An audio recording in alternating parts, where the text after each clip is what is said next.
ഏവർക്കും പുതിയ വീഡിയോയിലേക്ക് നമസ്കാരം. ഇന്ന് ഞാൻ വന്നിരിക്കുന്നത് നമ്മളെല്ലാവരും ഏറെ ആകാംക്ഷയോടെ കാത്തിരിക്കുന്ന ചിത്രങ്ങളുടെ ഏറ്റവും പ്രധാനപ്പെട്ട OTT അപ്ഡേഷനുമായിട്ടാണ്. വീഡിയോയിലേക്ക് മുൻപ് വീഡിയോ ലൈക്ക് ചെയ്യുക, ചാനൽ സബ്സ്ക്രൈബ് ചെയ്യാൻ വേണ്ടി ശ്രമിക്കുക. ആദ്യമായി അറിയിക്കാൻ പോകുന്നത് ബിജു മേനോൻ, സുരാജ് എന്നൊക്കെ പ്രധാന കഥാപാത്രങ്ങളായ ചിത്രമായിരുന്നു നടന്ന സംഭവം. ഇപ്പോൾ ഇതാ ചിത്രത്തിൻ്റെ OTT അവകാശങ്ങളൊക്കെ മനോരമാക്സ് എന്ന OTT പ്ലാറ്റ്ഫോമും സാറ്റലൈറ്റ് അവകാശങ്ങൾ മഴയിൽ മനോരമ ചാനലും സ്വന്തമാക്കിയെന്ന് കൺഫേം ആക്കിയിട്ടുണ്ട്. ചിത്രം ഓണം സ്പെഷ്യലായിട്ടായിരിക്കും OTT റിലീസ് ചെയ്യുക. അടുത്തതായി അറിയിക്കാൻ പോകുന്നത് നിവിൻ പോളി, അനശ്വര രാജൻ, ധ്യാൻ ശ്രീനിവാസ് എന്നൊക്കെ പ്രധാന കഥാപാത്രങ്ങളായ ചിത്രമായിരുന്നു മലയാളി ഫ്രം ഇന്ത്യ.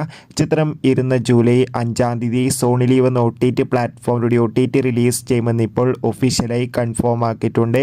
എന്തായാലും കാത്തിരിക്കാം ചിത്രത്തിൻ്റെ OTT റിലീസിനായി. അടുത്തതായി അറിയിക്കാൻ പോകുന്നത് പൃഥ്വിരാജ്, ബേസിൽ ജോസഫ്, അനശ്വര രാജൻ, യോഗി ബാബു, ജഗദീഷ് എന്നൊക്കെ പ്രധാന കഥാപാത്രങ്ങളായ ചിത്രമായിരുന്നു ഗുരുവായൂരമ്പലം നടയിൽ.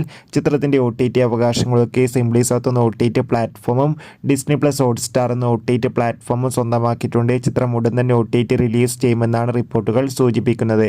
അടുത്തതായി അറിയിക്കാൻ പോകുന്നത് ടൊവിനോ തോമസ്, ഭാവന, സൗബിൻ, ബാലു വർഗീസ് എന്നൊക്കെ പ്രധാന കഥാപാത്രങ്ങളായ ചിത്രമായിരുന്നു നടികർ. ചിത്രം ഇരുന്ന ജൂൺ 27-ാം തീയതി നെറ്റ്ഫ്ലിക്സ് എന്ന OTT പ്ലാറ്റ്ഫോമിലൂടെ OTT റിലീസ് ചെയ്യുമെന്ന് കൺഫേം ആക്കിയിട്ടുണ്ട്.